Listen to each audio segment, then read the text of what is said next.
Voulez-vous jouer à Donjon ou... Ah ouais! OK. Parfait. Hey, salut tout le monde! Salut tout le monde! Comme à l'habitude, les gars me font chier. Fait qu'on commence la partie. Quoi? Si peu. Mais pas moi. Il y a juste Annabelle qui est fine, dans le fond. Fait que... Annabelle, ça ne pas rire pendant tout le décompte. Pendant tout le décompte, parce que je fais tout le temps les comptes de 5, 4, 3, puis les gars, ils disent tout le temps des mots qui n'ont pas rapport au travers. Hey, merci. Merci d'être présent pour cet épisode 25 d'Obélien. 25 qui est la moitié de 50. 50 qui est la moitié de 100. Et 100 qui est un chiffre à 3 digits. C'est tout ce que j'avais à dire là-dessus. Wow! Et oui, c'est cool, hein? C'est un show éducatif à ce temps. C'est un show éducatif maintenant. Fait que cool. Comme vous pouvez voir, on est toujours là au poste. Comme vous pouvez voir, j'ai la face d'un homard. J'ai pris des couleurs. Ça te va bien? Ça te va bien? Merci. Merci. Je me sens tout relax. Je me sens tout relax. L'eau salin de la mer me fait du bien. Fait que... hey, épisode 25, ça en passe des choses ces temps-ci. Mais avant toute chose, avant de commencer le nouvel épisode, Francis, est-ce que tu avais quelque chose à mentionner concernant notre succulent et très tangible partenaire? Quand tu parles de succulent, est-ce que tu parles de la plante? Parce que tu m'as dit succulent. Tout le monde me dit ça, mais j'utilise tout le temps le mot succulent comme étant quelque chose de succulent à manger. Mais je comprends que tu voulais dire que notre commanditaire est succulent. Oui. Merci beaucoup, Boutique Imaginaire, de faire partie de l'aventure Obélien. Donc, si vous ne connaissez pas les boutiques imaginaires, c'est plusieurs succursales, en fait, qui offrent plusieurs services et surtout de produits concernant les jeux de société, les jeux de rôle, toutes vos petites passions, les mangas, les livres. Il y a même beaucoup de matériel pour les grandeurs nature. Je sais que là, on commence à ouvrir un peu partout. Là. Si vous spottez un événement, c'est le temps de vous équiper. Là. Vous pouvez trouver tout ce que vous voulez chez Boutique Imaginaire. Ils ont un merveilleux site qui s'appelle imaginaire.com que vous pouvez consulter. Si vous commandez sur le site et que vous voulez recevoir une commande et que vous êtes au Québec, au Nouveau-Brunswick et en Ontario, bien, je vous suggère d'investir un peu plus de 59 $, car à ce moment-là, la livraison sera gratuite. Mais sinon, ils offrent la livraison à l'international. Donc, allez consulter imaginaire.com. Vous pouvez trouver le lien dans la description de la vidéo ou dans le chat pour les gens qui nous écoutent sur Twitch. Donc, merci beaucoup à Imaginaire d'être commanditaire d'Obélien. Merci beaucoup. Merci beaucoup, Imaginaire. C'est toujours très apprécié de vous avoir. D'ailleurs, c'est pas une anecdote. C'est pas une anecdote. Je voulais seulement vous dire qu'à l'Imaginaire, ils ont reçu les decks de Magic the Gathering des Royaumes oubliés. Je suis allé en acheter. Oui. Voilà. Et c'est quand même au pire un peu, mais... Ils vont bannir toutes les cartes d'Apollon. Oui, probablement, ce qui est quand même dommage, parce qu'il y a des trucs le fun. Mais tout de même, seulement pour mentionner que l'Imaginaire en a reçu. Et si jamais vous voulez vous commander des cartes Magic à l'effigie de Volo ou même de Xanatar, eh bien, soyez chanceux et trouvez-en dans un petit pack que vous pouvez acheter à l'Imaginaire. Comme vous pouvez voir, j'ai moi-même acheté, dans le fond, des petits... oui, je te jure, mais c'est pas des royaumes oubliés, c'est des decks Commander. Et il me tarde de jouer en vrai contre Annabelle et de lui décrisser sa face. Ça, c'est ce que tu penses. Ouais. Mais ça va être pour une autre fois. Moi, tout ce que je demande, c'est que ça soit filmé. Clin d'œil. On verra bien. Hey, c'est tout. Merci beaucoup, Imaginaire. Et on se retrouve après, dans le fond, cette petite intro pour le résumé de la partie précédente. RPG Music Maker! Pan, pan, pan.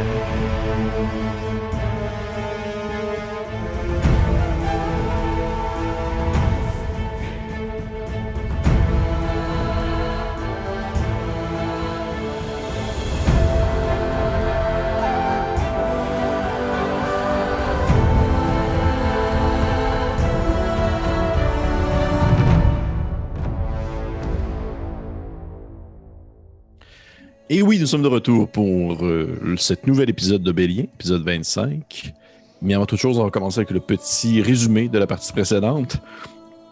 Nos aventuriers, après, on va dire, l'accomplissement de la journée joyeuse, ont décidé d'aller retrouver finalement cette fameuse invitation qui disait d'aller rejoindre à minuit dans les bains, dans le fond, des serviteurs de Horis pour une rencontre nocturne. Et ils ont rencontré ainsi plutôt retrouver encore une fois ce cher Sucri, cet enfant de dragon rouge qui a une hargne infinie envers Alphonse. Et ce Sucri gardait avec lui le pauvre Youbel qui était blessé, qui avait tenté de sa propre initiative d'aller, peut-être, du moins est-ce que vous savez, attaquer Sucri probablement, alors que vous étiez en train de faire autre chose. Mais malheureusement, il a été capturé. Et s'en est suivi ainsi une espèce de petit conflit rapide là, où vous avez tenté de libérer Youbel qui a été précipité à l'intérieur d'un bain d'une espèce de sauna, et par-dessus le sauna, par-dessus l'espèce de flaque d'eau, il y a eu un mur de pierre qui a été construit afin de noyer Youbel dans sa flaque. Et finalement, il y a eu un petit conflit qui a duré seulement, qui a été d'une très courte durée parce que Horis a fait apparition dans l'endroit et qui voulait un peu limiter l'implication des autres personnes présentes parce que Sucri n'était pas seul. Et il a décidé ainsi de proposer, afin de régler une bonne fois pour toutes cette litige entre Alphonse et Sucri, de proposer un duel de magiciens, peut-être, à l'intérieur de son petit... je cherche un autre terme que harem, mais son petit royaume personnel à l'intérieur de son petit reliquaire. Et c'est ainsi que la partie s'est terminée où Horis créait un cercle sur le sol de son reliquaire à l'intérieur de sa petite coquille, un petit cercle en terre où prenait place à chaque extrémité un Sucri, on va dire, motivé à mettre un terme finalement à cette litige, et de l'autre côté un Alphonse un peu surpris, peut-être un peu dépassé par les événements, mais également très motivé à mettre fin à l'existence de ce damné enfant de dragon rouge. Et on avait terminé la partie là-dessus. Est-ce que j'ai des éléments qui me manquent? Est-ce que vous voulez rajouter des choses? Est-ce que vous voulez... Une seule question. Oui. Où est Youbel en ce moment? Youbel est avec vous. Il a été transporté également. Si je me rappelle bien, il me semble, ça fait longtemps parce que pour les gens qui nous écoutent à la maison, il y a comme un gros gap entre les enregistrements des derniers épisodes. Youbel était comme un peu accoudé sur Nairu ou quelque chose comme ça. Il me semble que Nairu l'avait comme pogné ou pris. Là, on retenait à deux, en fait. Ouais. Osnan et Nairu tenaient. J'ai comme pas eu le temps de rien faire à part le sortir de la piscine. Ouais. Thank you. C'était ma seule question avant ce flashback. Parfait. Et, mais bien sûr, me connaissant, vous savez fort bien que je ne commence pas avec le moment attendu. Nous commençons ailleurs, à un endroit, bien loin de ce noyau, à une époque aussi plus lointaine, à l'intérieur de ces jardins elfiques, où la chère Nairu a grandi. Et on se retrouve... quelques années après ta première rencontre avec ce cher Marino, ce grand Aarakocra à l'allure d'une chouette des clochers avec qui tu t'es un peu accoutumé, qui t'a développé une amitié et une certaine passion commune pour la littérature, l'anthropologie humaine et, disons, les échanges courtois. Et on est quelques années plus tard, alors que tu atteins peut-être la fin de ton adolescence elfique. Et tu en es à de nombreuses rencontres avec ce cher vieillard que tu ne sais pas du tout quel âge il est. Malgré son âge avancé, il y a quelque chose peut-être en terre elfique qui fait en sorte que les individus, autres que les elfes, vivent aussi plus longtemps que la moyenne de leurs espèces. Mais... t'as les mains, plutôt les bras remplis d'ouvrages, de bouquins. Et tu reviens, en fait, de voir Marino. Tu as été y porter quelques ouvrages. Il t'en a donné en échange. Et comme s'est déroulé aussi vos rencontres des dernières années, ça a toujours été très secret. Ça a toujours été un peu, sans vouloir faire de jeu de mots mauvais, mais ça a été un peu votre jardin secret à vous deux, puisque vous êtes dans un jardin elfique. Mais j'aimerais savoir, Nairu, sur le fly, comme ça, vraiment sur le moment, sur le coup, ça serait quoi le dernier ouvrage que tu as laissé à Marino? Que j'y ai... Hein? Que tu as apporté. Parce qu'il t'a aussi demandé, je me rappelle, il t'avait aussi demandé d'aller y porter des ouvrages que tu trouvais un peu partout, à gauche et à droite, parce qu'il lisait toujours les mêmes livres. Oui, j'y ai porté un livre sur la botanique de notre royaume, en fait. OK. Très cool. Très cool. Il était assurément très heureux de cet échange. Et en échange de cet ouvrage, il t'en a prêté un. Et là, juste pour le petit plaisir de la chose, je vais te demander, s'il te plaît, Annabelle, de me lancer un des 10. Parce que j'ai 10 ouvrages différents que ce cher Marino pourrait avoir prêté pour l'occasion. Ça, c'est cool, ça. Ça, c'est très cool. Ouais. 3. 3. On va aller voir. OK. Il t'a prêté un livre qui se nomme La chevelure des parieurs, une histoire logistique de l'art capillaire des hommes, écrit par Monard le Coquin, anthropologue gnome. Wow! Un gros ouvrage. Je suis pas que sur sur la page couverture, tu sais, la couverture du livre, c'est genre le profil d'un être humain dessiné mais un peu anatomique. Et il y a comme une grosse chevelure bizarre sur sa tête là, qui va dans tous les sens. Là, parce que c'est sur l'art capillaire des hommes. Oui. Fait que c'est l'ouvrage qui t'a prêté. Et on peut imaginer cette Nehru qui n'a pas encore mis pied sur le territoire des hommes ressortir de cette bibliothèque. Pas de cette bibliothèque, mais plutôt de ce bâtiment abandonné au Vimarino, et où il se tient à l'écart du peuple elfique. Tu as justement les bras pleins de livres. Tu sors et tu arrives en fait dans ce petit jardin elfique dans lequel tu courais, tu t'amusais avec tes amis et ta famille lorsque tu étais beaucoup plus jeune, avant que tu tombes dans des études plus profondes.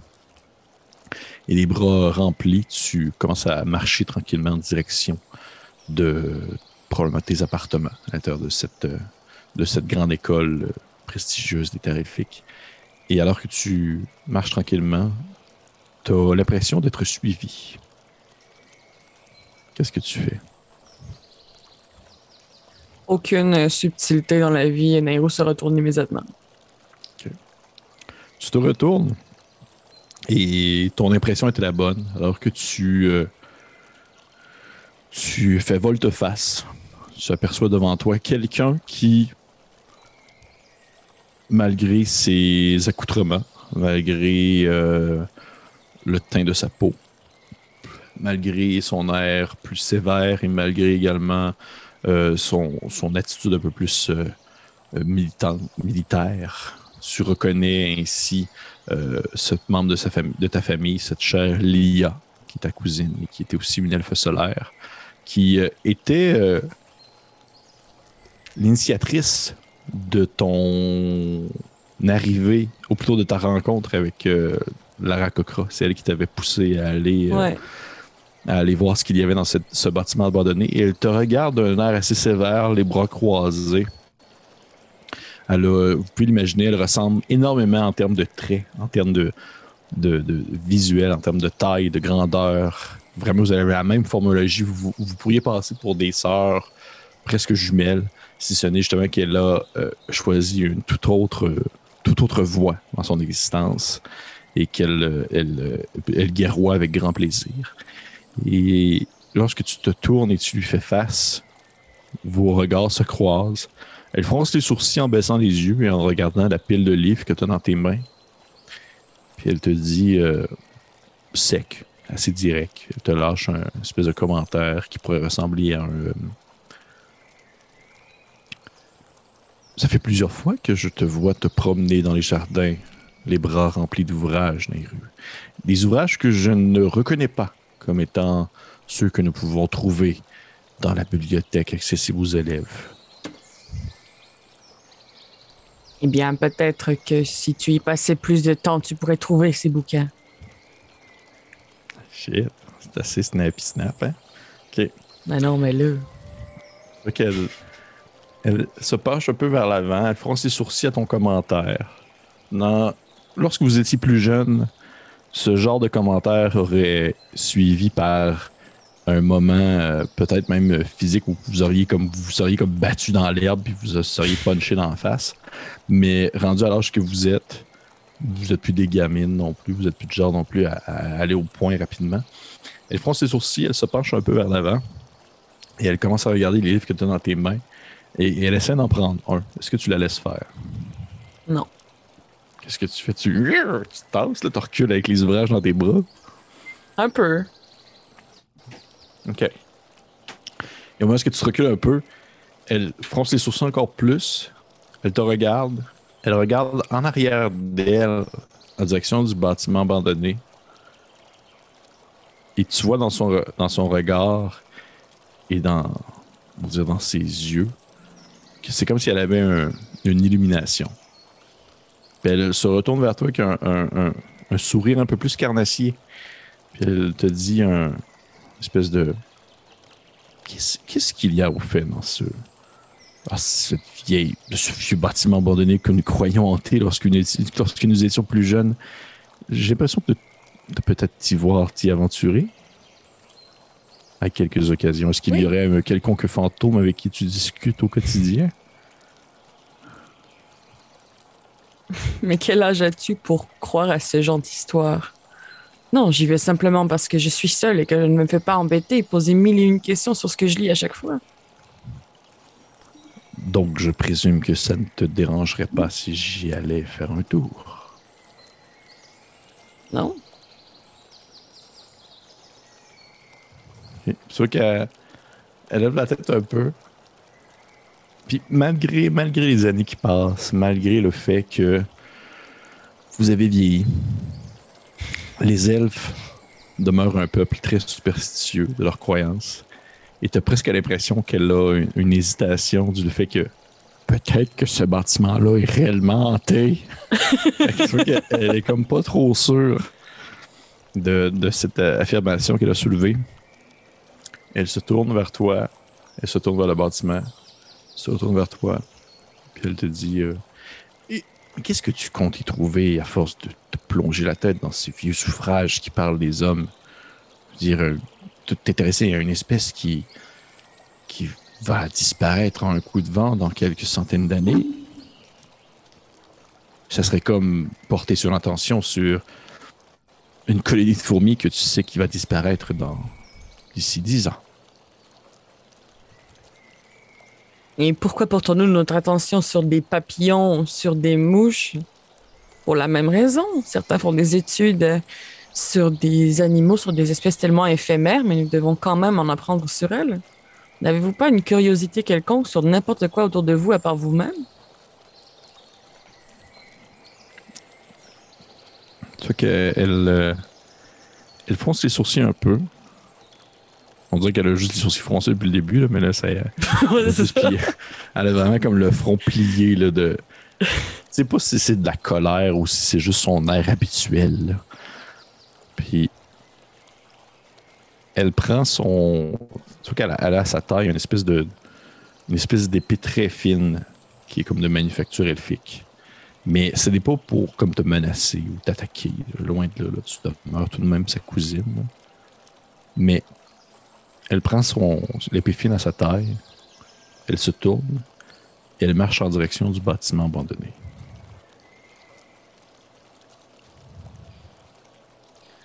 Tu sais, tout ce qui se passe dans la tête de Nairo à ce moment-là, c'est que, je veux dire, ça fait tellement longtemps que Marino est là. Clairement, il y a déjà eu quelqu'un qui est rentré puis comme il s'est caché. Là. Tu sais, je veux dire, il est capable de se fondre dans le noir. Fait qu'elle a plus ou moins peur de ça. Là, en ce moment, en la voyant s'aventurer vers le bâtiment, elle pense aux livres. Elle a un peu... Puis tu sais, comme il y a plein de livres qui traînent un peu partout, là. Ouais. C'est surtout à ça, en fait, que là, elle a une petite hésitation de comme... Mais que fais-tu? Sans se retourner, elle te lâche un « Mais je fais la chasse aux fantômes, allons. » Allons, franchement, il se fait tard. C'est ridicule ce que tu fais. Et tu vois que elle a comme une main qui vient s'accouder sur une planche de bois qui a été clouée à la diagonale sur une des fenêtres du bâtiment. Et elle se retourne vers toi et il y a un petit sourire au coin de sa lèvre qui se lève. Et alors qu'elle lève son épée dans les airs, elle la replace immédiatement dans son fourreau. Elle se tourne, elle croise les bras et elle te dit « Oui, tu as totalement raison, effectivement. C'est une perte de temps, tout simplement. Puis, tout en demeurant à cette longue distance entre le bâtiment abandonné et toi, qui est comme à l'orée, si on veut, du jardin, elle se penche un peu en avant, et te dit à la prochaine, Nairu. Tu vois qu'elle part un peu à 90 degrés d'où est-ce que tu es, en direction de la sortie d'une autre sortie du jardin. Oui. Puis je vais attendre qu'elle parte complètement. Elle disparaît. Elle disparaît derrière un pilier.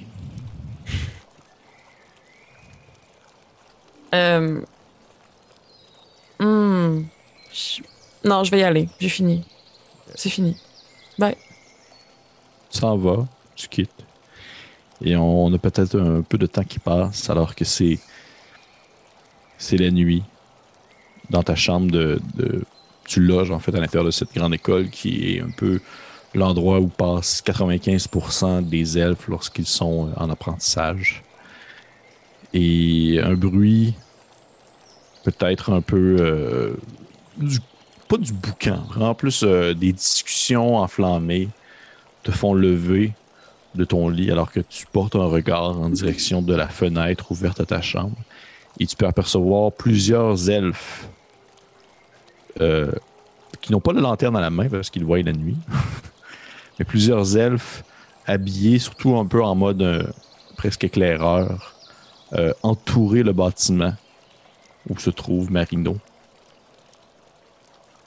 Et on a ce moment-là où est-ce que tu te sens un peu pris au piège parce que t'as pas l'impression d'avoir une manière de pouvoir te sauver de cette situation-là, de n'être que, on va dire, spectatrice de cet événement qui va se dérouler sous tes yeux.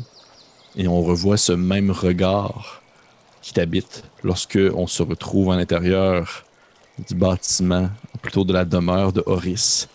Alors que tu as le regard un peu perdu et tu vois ce grand cercle en pierre, plutôt en terre, qui a été dessiné sur le sol par la Dao, par la génie. Et à une extrémité, il y a ce cher Alphonse qui se tient debout.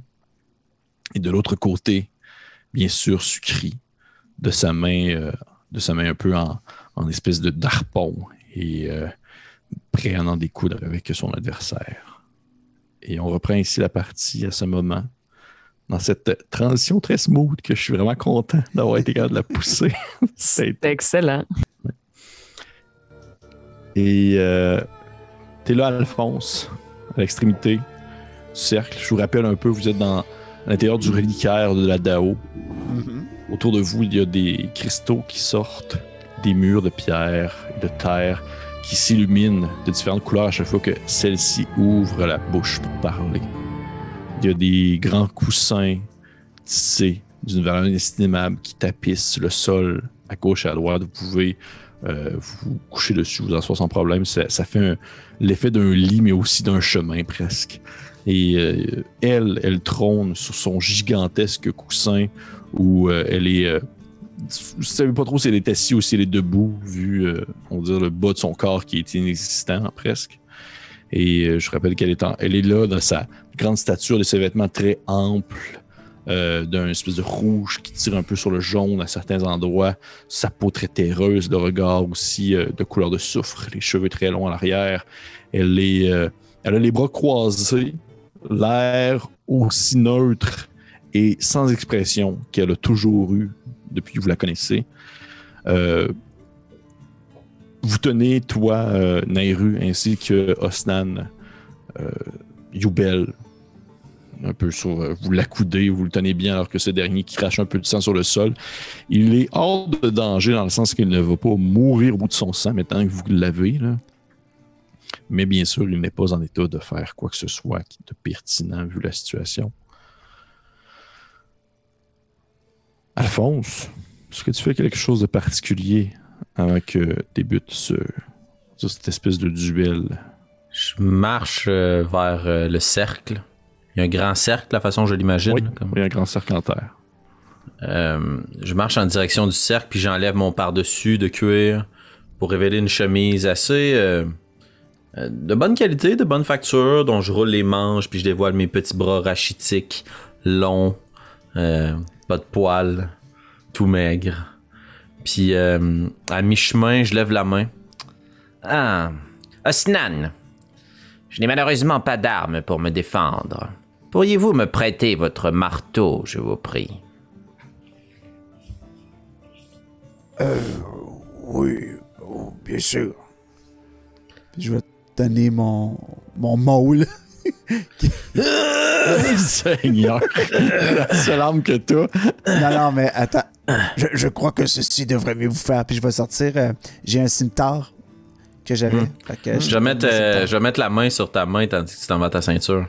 Je veux dire, non, faites-moi confiance. J'ai plus d'un tour dans mon sac. Vous savez que j'ai aussi une épée, 4. Oui, et moi maintenant, j'ai une masse. Bah. Je vais me tourner vers Osnan, puis c'est juste un petit regard un peu cartoon comme. Définitivement, cette masse-là est beaucoup trop grande pour toi, Alphonse. Tu as de la difficulté à la lever, là. Mais je peux la prendre puis la lever de terre. Oui. Parfait.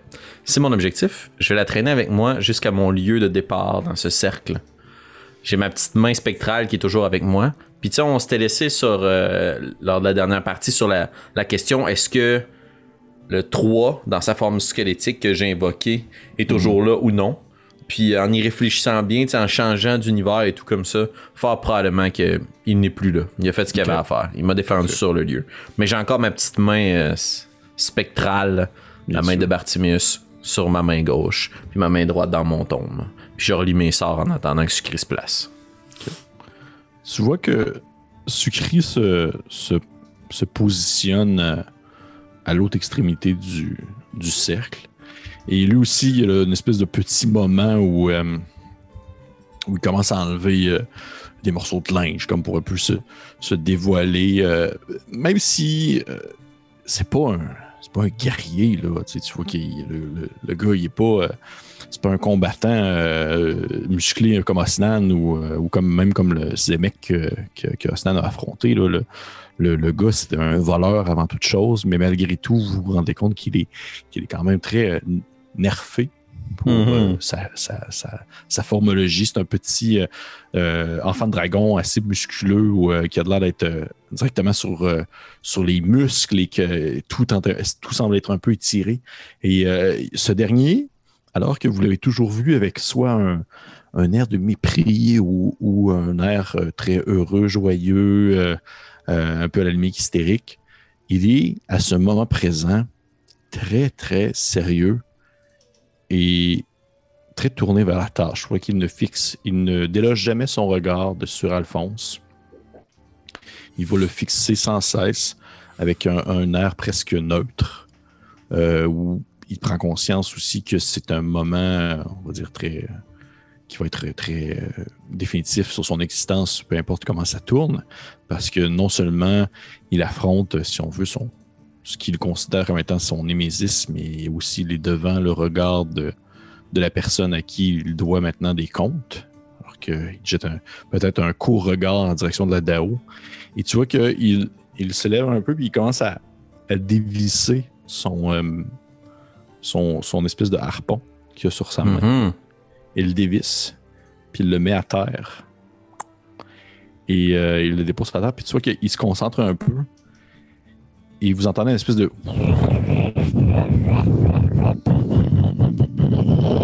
Il y a de la terre qui lève du sol et qui forme l'équivalent un peu de ta main spectrale, c'est-à-dire une Magic Hand, mais qui est d'une forme un peu plus terreuse, qui prend la place de ce trou ou son mognon, et qui virevolte un peu en place. Et c'est également aussi le sort de Mage Hand qu'il a fait à ce moment-là. OK. À la place de sa main, là, il a comme enlevé sa prothèse, son crochet. Puis là, il y a une main spectrale de terre qui lui reste accrochée au bout du mognon. Vous l'aviez jamais vu vraiment, tu sais,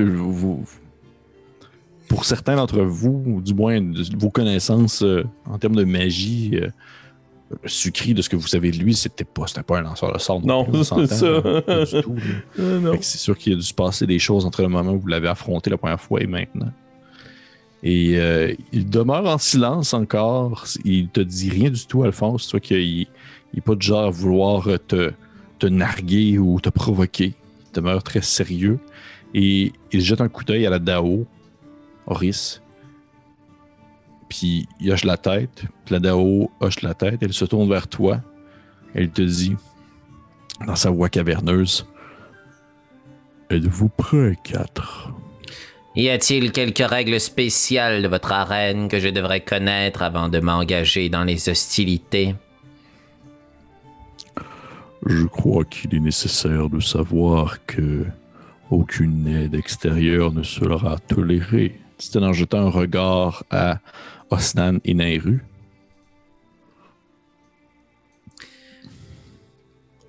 Sinon, c'est à vous de voir quelles seront les modalités finales de cette rencontre. À la mort, évidemment. À la mort. Puis elle se tourne une dernière fois en direction de Sucri qui hoche la tête, acquiescent ainsi cette proposition.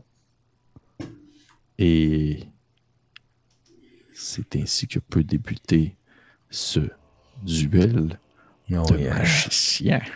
Bring it. Fait qu'on va commencer, mon cher Alphonse, avec un petit jet d'initiative, ça te va. Et pour... t'as peu...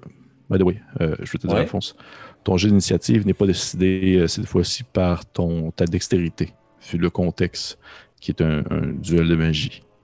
OK.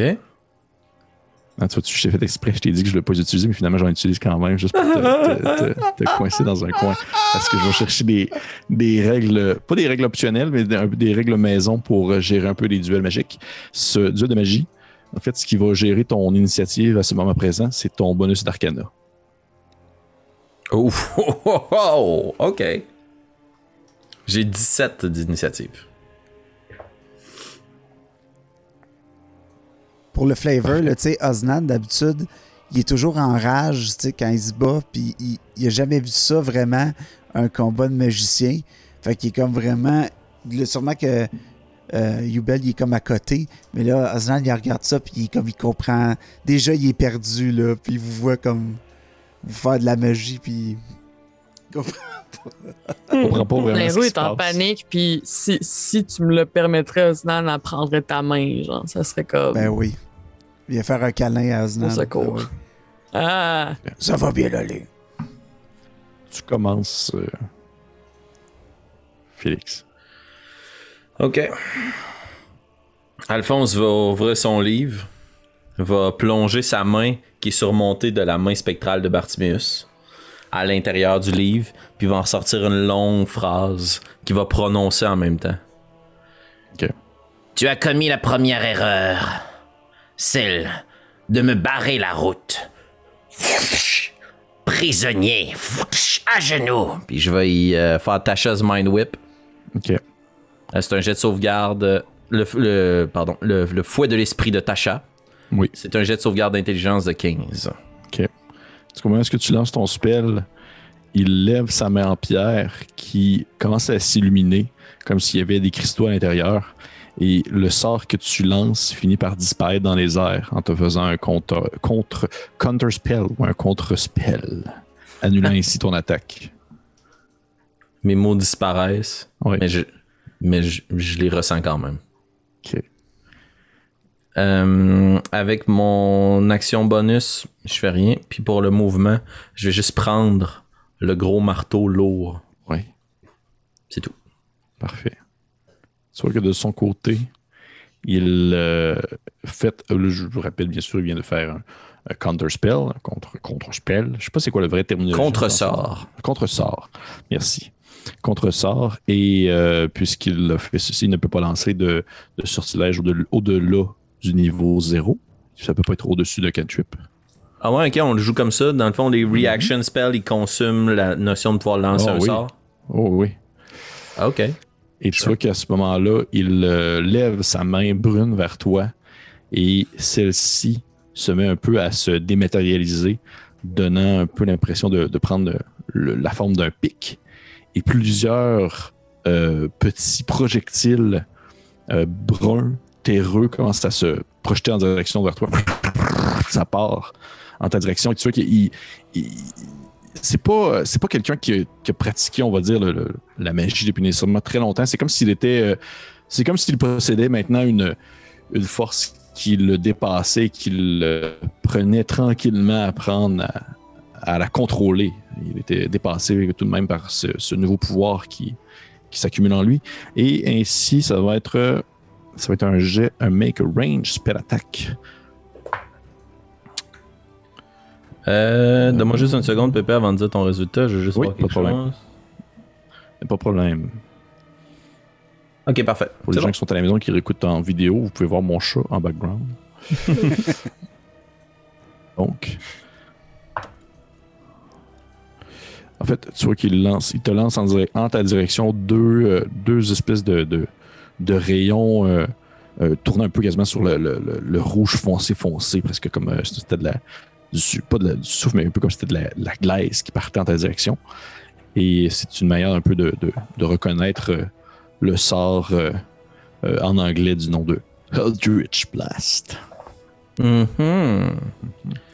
Est-ce que première attaque, est-ce qu'un 15 te touche? Oui, ça touche, donc je vais utiliser ma réaction pour faire bouclier. Je vais prendre une page de mon livre qui va s'étirer, puis jusqu'au début de mon tour, j'ai plus 5. Donc maintenant, la marque à atteindre, c'est 19. 19. Donc le premier projectile part en la direction et va s'écraser dans le vide devant toi. Le second projectile, il te manque encore. Tu vois que celui-ci va encore une fois s'écraser sur ton... j'ai eu un 18. Il va s'écraser sur le mur devant toi, le mur invisible que tu as créé. Et ainsi se termine ce premier round très défensif où vous avez tenté l'un et l'autre de vous attaquer. Vous vous êtes limité. Et on recommence ainsi la deuxième round. À ton tour, mon cher Alphonse. Mon livre est étendu devant moi avec ma page. Je vais te montrer ce que c'est, le pouvoir des arcanes. Puis je vais plonger ma main à l'intérieur du livre, puis ma main spectrale va partir de l'autre côté, puis je vais essayer d'y venir faire toucher glacial. Okay. Donc c'est un jet pour toucher. Cocked. Ouh, 14. Ça touche. Excellent. Donc d'ici à mon prochain tour, il ne peut pas regagner de points de vie. Ma main va l'attaquer sur son bras, puis va essayer de tirer son essence vitale, et c'est 2d8 de dégâts.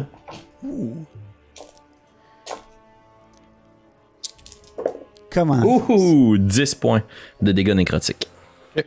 Tu vois qu'à ce moment-là, ta main spectrale va comme le prendre un peu dans le dos, comme si elle attrapait sa colonne vertébrale. Et vous le voyez se figer un peu... dans les airs, retenant en quelque sorte comme s'il était aux prises avec, comme s'il mangeait un électrochoc sur le cou, là, et avec la douleur.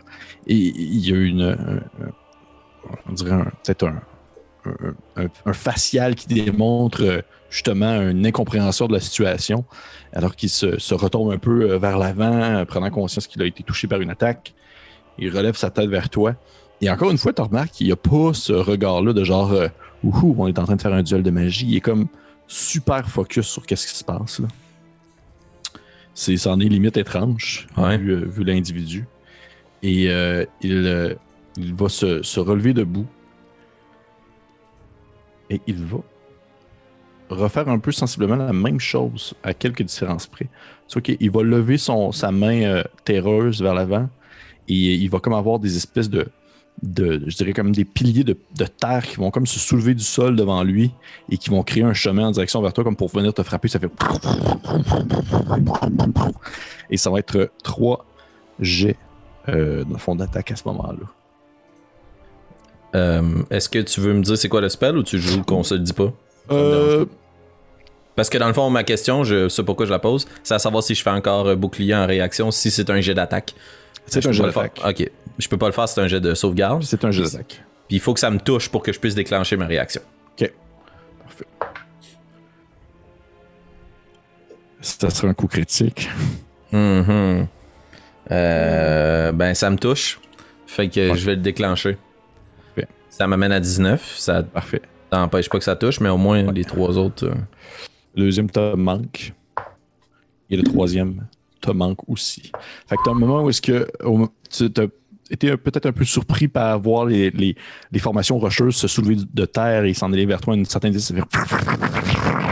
Et au moment où est-ce que tu t'apprêtais à lancer ton sortilège, tu le lances pour bloquer l'attaque.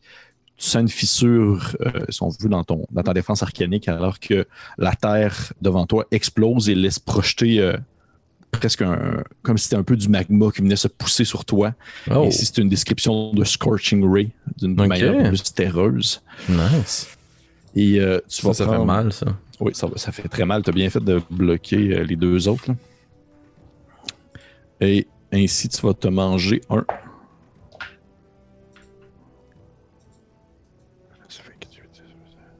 Quand même un 16 de dégâts. Ouais, oublie pas que c'est critique, hein, quand même. Ouais, c'est ça. 16 de dégâts d'un coup. Alors que la vague, on dirait, de magma est comme te frapper. Et donc, tu as le temps tout de même de te ressaisir pour bloquer les deux autres venus de terre qui s'en allaient en ta direction. Et à ce premier moment-là, vous pouvez tous voir que Sucri a un petit sourire au coin des lèvres, comme s'il était fier de ce qu'il venait d'accomplir. Et il lève la tête en direction de Horis, comme s'il cherchait l'approbation d'une quelconque mère, en quelque sorte. Mais celle-ci ne lui donne pas. Elle demeure tout de même très neutre face à la situation. À mon tour? Oui. J'imagine que blessé, j'essuie un peu mon regard. Je regarde la protection d'arcane qui a été trouée. Je la laisse retomber. Puis je retire une ligne arcanique. Puis je commence à brasser à l'intérieur de mon livre. Puis je vais dire, je vais te servir ce que je cuisine le mieux. La vengeance! Puis je vais pitcher mon contenu de mon livre. Puis je vais faire la concoction caustique de Tasha.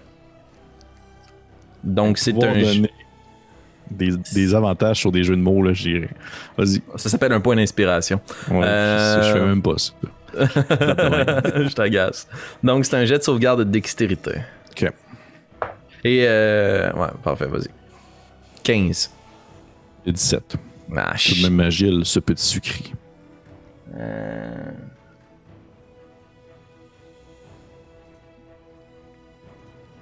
Parfait. Action bonus mouvement, je ressaisis. Hey, je peux pas faire ça, Pépé, j'ai fait shield à mon tour précédent. Oh, mais non, mais ça, c'est un nouveau tour, là. C'est toi qui commence le tour. Ok. Parfait, fin de mon tour. Je saisis encore le marteau. Parfait. J'ai hâte de voir ce que tu veux faire avec ce marteau-là. Je sais pas, je vais être capable, man. Je suis blessé, là. Ouais, je sais. Solide. Il va... Tu vois qu'au moment où tu tentais de le lancer en vœu, c'était de l'acide, c'est ça? C'est comme de l'acide que tu lances sur lui? Ouais, exactement. OK. Il évite rapidement l'attaque, roulant sur le côté, tout de même faisant ainsi référence à son ancienne vie de voleur. Et il va te regarder dans les yeux. Tu vois son regard devenir très profond et son iris devient sombre comme si cette dernière était un puits sans fin. Et tu vas me faire un beau Wisdom saving throw, s'il te plaît. OK. Come on, Deep Sea Dice. Let's go. C'est le temps, là. 12. 12. C'est malheureusement pas assez. Non, en effet. Tu te sens devenir comme si tu te sentais paralysé alors que ce cher Sucri t'a fait le fameux sortilège. En anglais, nous le nommons Whole Person. Oh, nice. OK. GG. Et en français, ça doit être retenir ou quelque chose comme ça. Et encore une fois, ce petit sourire coquin qui dessine sur son regard. Mais vous voyez les autres, qu'il y a des grosses gouttes de sueur qui perlent sur son front comme s'il avait extrêmement de difficulté à simplement maintenir ce sortilège.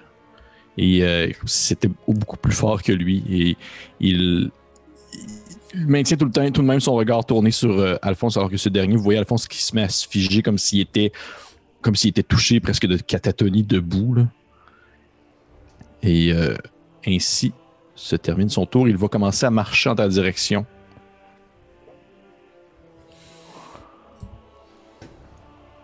Nous allons maintenant aller à toi, Alphonse. Ça revient à toi, en fait. Ok. Peux-tu juste me spécifier c'est quoi la condition? Old person? Bien sûr, je vais te dire ça. La condition de old person, c'est... C'est retenir. Retenu. Paralyzed. Ah, Paralysé. ouais. Paralysé. Retenu. T'es paralysé. Oh. Ouais. C'est plus fort que je pensais. Bon, ben, mon tour, c'est d'essayer de me sortir de ça. Bien sûr. Tu peux me faire... Je peux rien faire d'autre. Ouais, en fait, c'est la fin de ton tour. Tu peux faire un jet de Wisdom Saving Throw pour te sortir de ça. Ouais, c'est ça, mais pendant que je suis paralysé, je peux rien faire d'autre. Non. Donc, fin de mon tour. Jet de sauvegarde de sagesse. Come on. 19. Tu réussis. Tu vois qu'au moment où tu voyais qu'il marchait en ta direction et il commençait à comme soulever un peu le pan de sa petite veste qu'il porte. Puis il y avait un couteau accroché comme dans son à sa ceinture de tissu. Probablement qu'il allait simplement essayer de t'égorger alors que tu demeurais immobile. Cool. Et au dernier moment, tu as l'impression de comme avoir... C'est comme si tu sentais Bartimius qui te prenait et te brassait comme si c'était une poupée de chiffon. Là. Puis à ce moment-là, tu reprends comme contrôle de ton corps et tu commences à reculer à la dernière seconde. C'est à lui. Et vous voyez en fait ce cher sucré avoir un regard surpris alors que Alphonse recule rapidement, se délogeant de son attaque.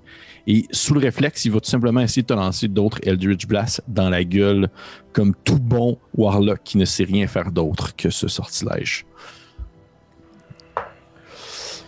Première, c'est un 12. Ça touche pas. J'imagine. Ça me touche pas. Deuxième, c'est un...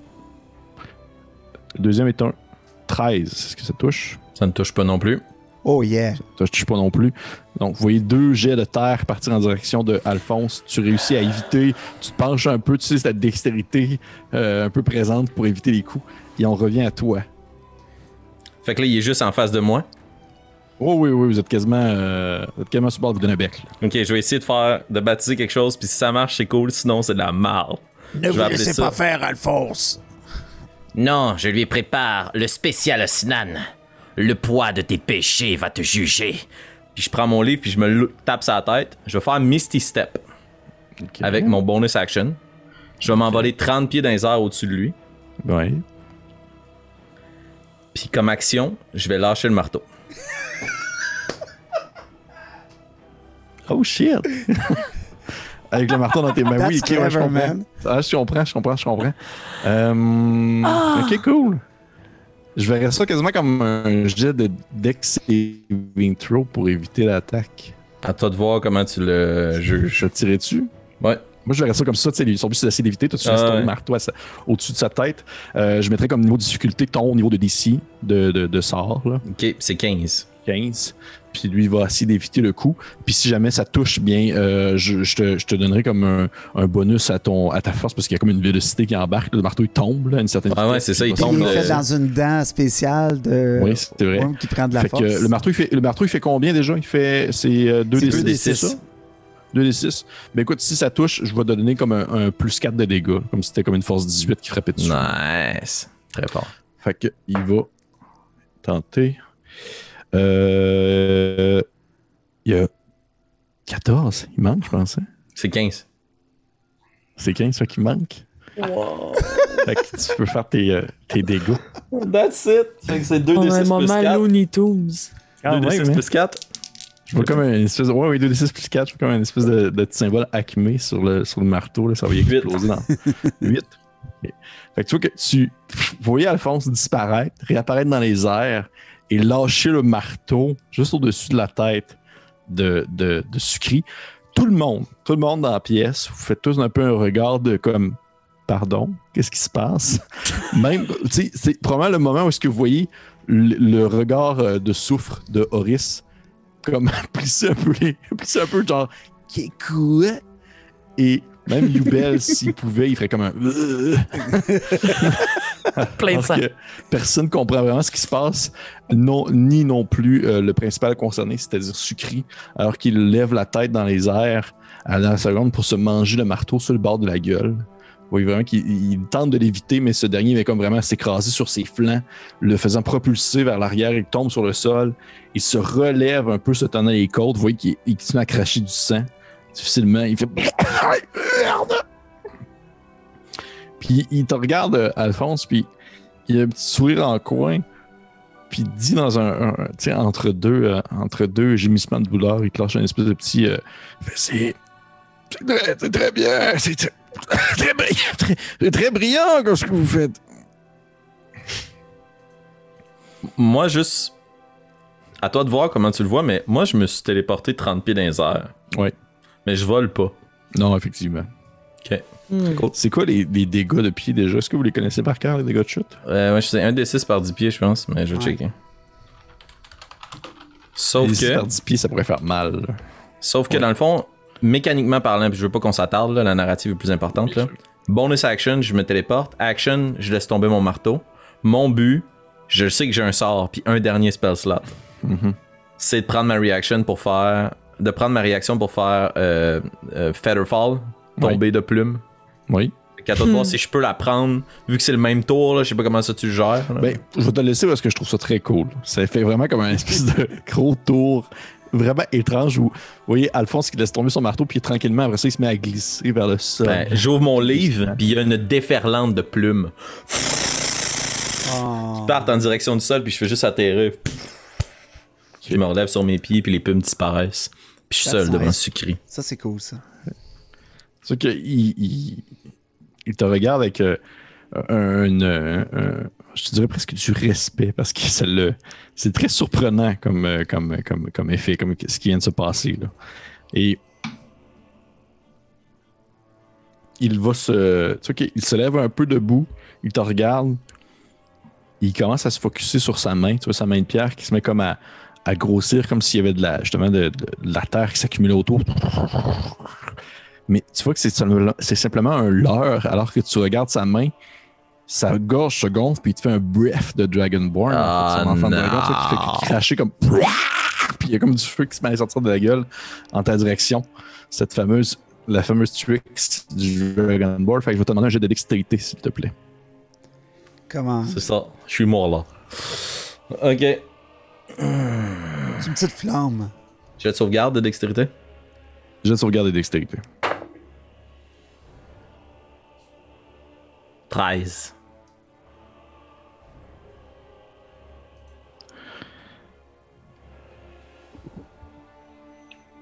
C'est assez. Parce que pour les curieux, le niveau de difficulté, dans le fond, qu'est-ce qui définit le niveau de difficulté d'un souffle de dragon? C'est sa constitution plus son proficiency. Sucri n'a pas une constitution incroyable, c'est un voleur à la base. Fait que tu réussis à éviter son souffle. Alors que tu te projettes sur le sol, évidemment, il y a des flammes qui volent dans les airs. Et il se retourne vers toi, il y a encore un peu d'espèce de bave enflammée qui lui coule sur le bord de la gueule. Et il est comme sur ses derniers milles, en quelque sorte. Là. Tu vois qu'il tire ses derniers jus d'attaque possible. Et ainsi, on revient à toi, Alphonse. On recommence le tour. Je vais juste regarder. Ouais, je pense à toi de voir. Là, oui. Je prends quand même la moitié des dégâts. Ah, ok. Je vais être bon joueur. Là. Ah ouais? Ouais. Ok. Ben dans ce cas-là, oui, on va le faire. On va quand même bien jouer. Fait que tu vas manger un gros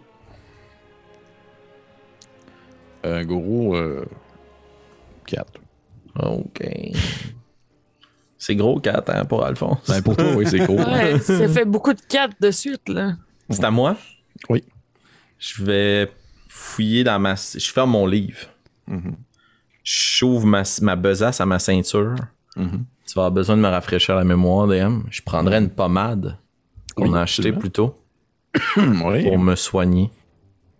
Elle fonctionne comme une potion de vie, en fait. Excellent. Fait que peux-tu me rappeler, c'est 2d4 plus 2, je pense? C'est 2d4 plus 2. Excellent. Fait que je prends la pommade puis je l'applique sur ma peau récemment brûlée par sucrerie. Puis je dis Les flammes n'expireront pas tes péchés, voleur. Oh my god. Niro, incroyable doit parce être que comme... non, mais... quand Je trouve ça incroyable parce que, genre, quand je peux dire, c'est absolument pas menaçant de t'imaginer dire ça pendant que tu t'installes une pommade, ça brûle. Crème! Non. Ah, C'est l'équivalent de menacer quelqu'un en se mettant du lipsil. Là. moi, c'est ça. C'est malade, pour vrai. Est-ce que tu peux faire autre chose?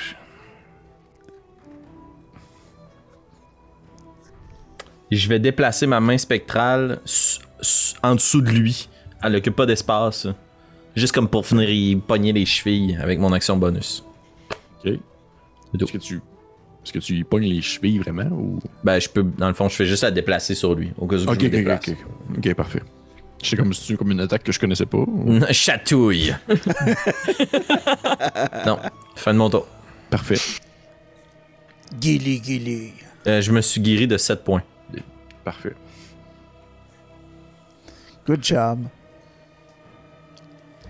Tu vois que à ce moment-là, il recule un peu. Il te regarde avec un sourire en coin encore, son fameux petit sourire fendant. Puis il te dit tu penses vraiment être le seul à avoir tes petites combines ou tes petits secrets, hein? Et je vais te demander, c'est quoi ton CA, Alphonse? 14. 14. Parce que j'ai armure de mage. Ok. Ça va te toucher. Tu vas sentir. Tu vas te manger un 3 de piercing. Alors que tu te fais mordre à la cheville. Et lorsque tu baisses la tête, tu vois un espèce de petit pseudo-dragon rouge qui est apparu et qui te mordit la cheville parce que il est Pact of the Chain. Oh! Il était invisible depuis le début du combat. Ah! Ça permet de pouvoir appeler des petites créatures familiar qui étaient invisibles. Et tu vois le petit pseudo-dragon te mord la cheville comme... rapidement comme ça. Et il va te relancer un Eldritch Blast dans la gueule par le fait même. Osnan, il voit ça, puis il dit « Hey, on avait dit pas d'aide pendant le combat. » Tu vois, Horace se tourne vers toi et te dit « C'est une création magique de la part de Sucri. Ce n'est pas une force extérieure. Il a le total contrôle sur elle. » J'aime pas ça.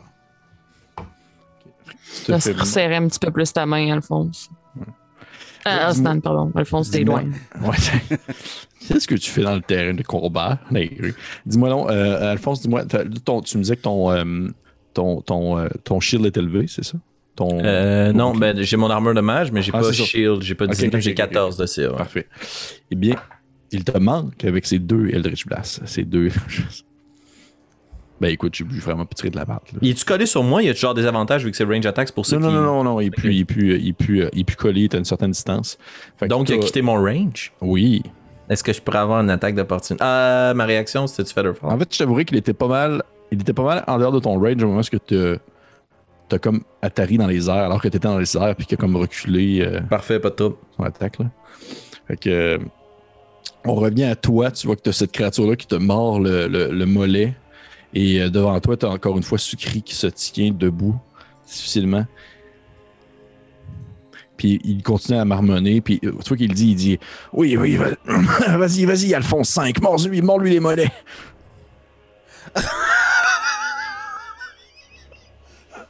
Au moment où il prononce ce nom-là, j'ouvre mon livre, puis je rentre ma main à l'intérieur, puis mon but, c'est que ma main aille à l'intérieur de sa gueule ouverte. Ma main spectrale. Ok. Ben, tu fais comme genre. Ça y fait-tu des dommages? C'est quoi tu fais? Ben, je fais main toucher glaciale. Ok. Je pense que tu fais juste sa main spectrale dans sa bouche. Là. Parfait. C'est tellement. Oh, c'est calme. Dirty 20. 20 est pas naturel. Parfait, ça touche. Tu peux tirer tes dégâts. Ouh, 13 points de dégâts nécrotiques. Un 6 puis un 7 sur 2d8. Tu vois que ta petite main spectrale va comme se figer dans sa tête, pointant du doigt et lui touchant comme le cerveau. Et il se met comme à se figer sur place, dans son élan de Alphonse V, vas-y, Marzier, Jarret. Là. Et au moment où il est en train de terminer sa phrase, ta main spectrale lui touche le front. Et immédiatement, il tombe à l'arrière, sur le sol. Vaincu. Je cours. Ok. Je cours dans sa direction. Parfait. Je sors mon ouvre-lettre. Puis je le place sur sa gorge. Puis je retourne son regard puis sa gueule dans ma direction. Je plonge mes yeux dans les siens. Tu m'as fait perdre le plus précieux de mes souvenirs. Laisse-moi être la dernière chose que tu verras et la seule dont tu te souviendras. Lâche! Chouac! Et je le slice. OK. C'est que il a eu le temps de jeter un dernier regard vers toi. Au moins, est-ce que tu finis par lui ouvrir la gorge? Il est en train de murmurer quelque chose qui pouvait peut-être ressembler à un désolé. Alors qu'il se noie dans son sang. Tu vois que ça y coule sur le bord de la gueule. Et dans une dernière seconde, tu as presque l'impression qu'il voulait comme peut-être te faire un jet de flamme dans la face alors que tu avais vraiment ton visage accoudé au sien. Il y a comme un mélange de sang et de cendres qui se met à sortir de la bouche. Puis il y a de la fumée noire qui te monte au visage et qui lui sort également du trou de la gorge. Une espèce de... un peu comme de la braise qui sort de la gorge. Et il se met comme à gigoter un peu avant de finalement terminer le tout dans un gargouillis. Et sa main terreuse au bout de son mognon disparaît sur le sol. Tout comme son pseudo-dragon aussi, qui disparaît pour retourner dans son plan. Est-ce qu'il y a encore sa main à son cou? Non. Dommage. Non. Je vais me relever de sa dépouille ensanglantée. Je l'ai regardé jusqu'au dernier moment. Jusqu'au moment où j'ai pu voir que ses yeux étaient peu habités. Je me lève, je regarde Oris. Je lui avais fait une promesse. Celui d'être sa fin. Et les fines plumes tiennent toujours parole. Merci pour cette opportunité, Archimage. Ne me remerciez pas moi, mais dites plutôt merci à votre maître. C'est lui qui m'a permis de vous laisser le tuer.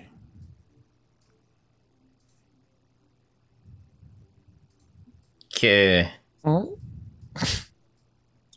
voulez-vous dire?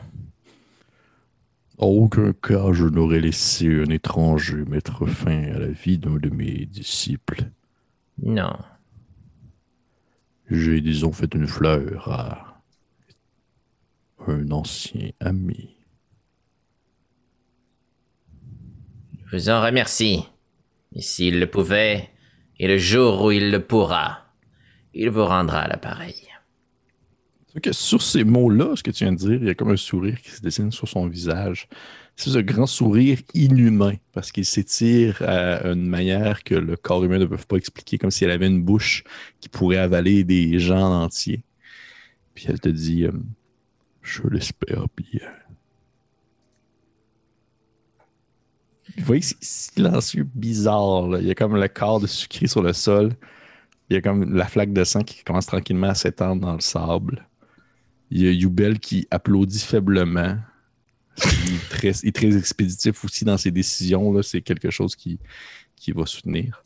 Les autres, comment est-ce que vous filez par rapport à ça? Comment est-ce que vous vous ressentez, Osnan et Nairu?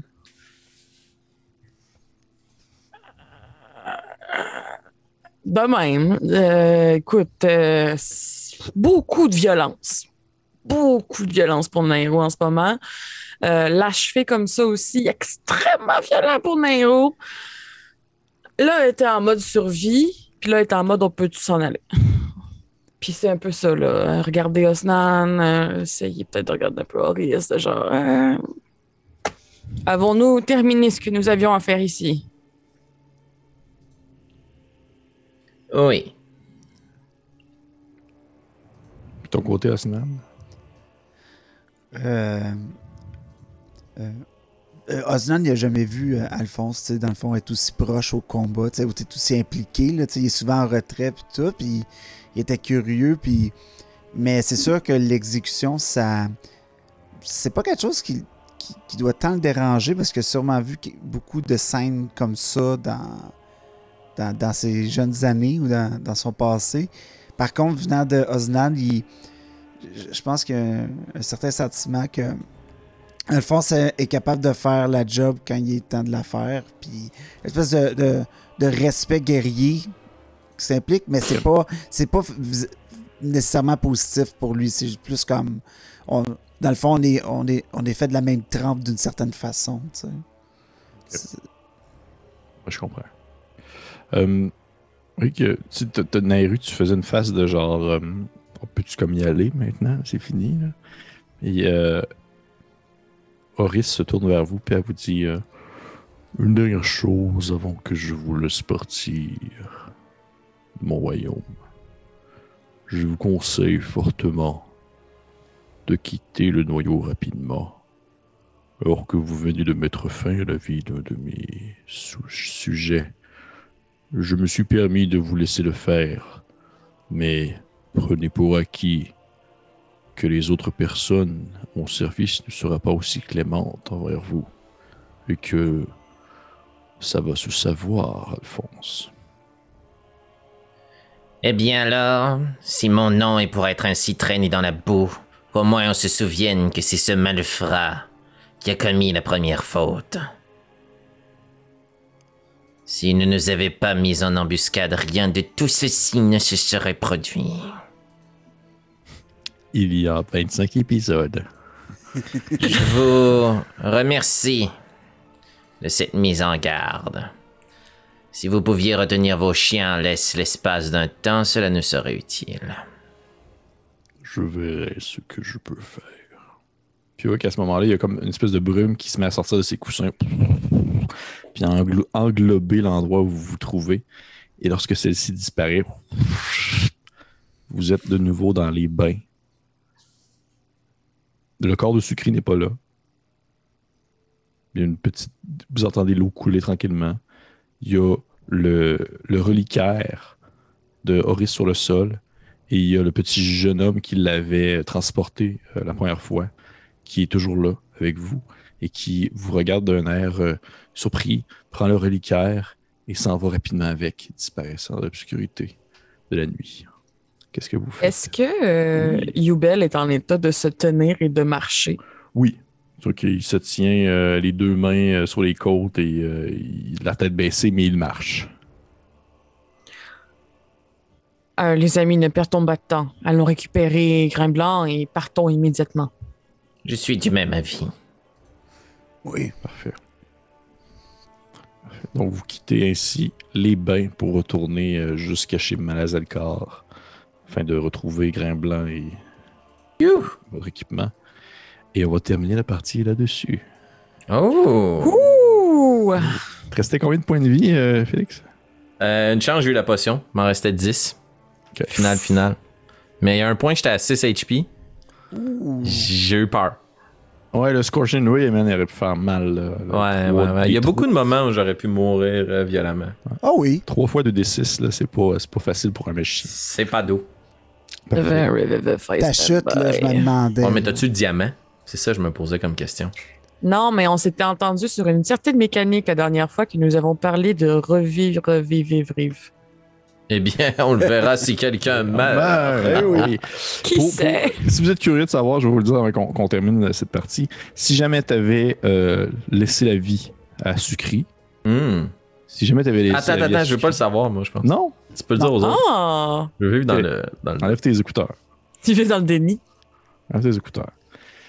Si jamais il avait laissé la vie sauve à Sucri, Horis aurait fait un peu ce comme elle a fait avec Alphonse, c'est-à-dire y prendre un bout de sa pensée, un bout de ses souvenirs, et en fait, elle aurait enlevé toute trace de Alphonse et de vous trois à Sucri pour un peu comme lui faire enlever toute cette colère qu'il avait en lui. Et ainsi, la partie aurait continué, puis Sucré aurait été comme full fin avec vous, comme si vous ne connaissez pas. Il avait dit, hey, salut, mais ça non, va? mais. Mais nous, on aurait pas Ça se pu revenir pouvait de là, je pense. Ouais. Sinon.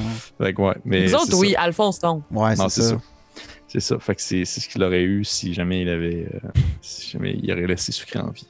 Fait que Félix, tu peux reprendre tes écouteurs. Attends, c'est pour ça, c'est ça le move. Ouais, c'est vrai, c'est ça le move pour reprendre tes écouteurs. Fait que c'est ça. Fait que, hey, une fois encore, merci aux personnes qui nous ont écouté. C'était l'épisode 25. Oui, merci. Je vous encourage fortement à liker, partager, faire la bonne nouvelle, parler de gens autour de vous. On a reçu des beaux commentaires encore. C'est toujours très apprécié. D'ailleurs, si jamais vous êtes intéressé à en voir un peu plus avant les autres, nous avons toujours le Patreon. Vous pouvez venir nous jeter quelques pièces d'or à la face pour 6$ si vous voulez avoir accès aux épisodes de Bélien avant tout le monde, avant le reste de la plèbe. Sur ce, on se dit à la prochaine et bonne fin de soirée. Bye. Bye.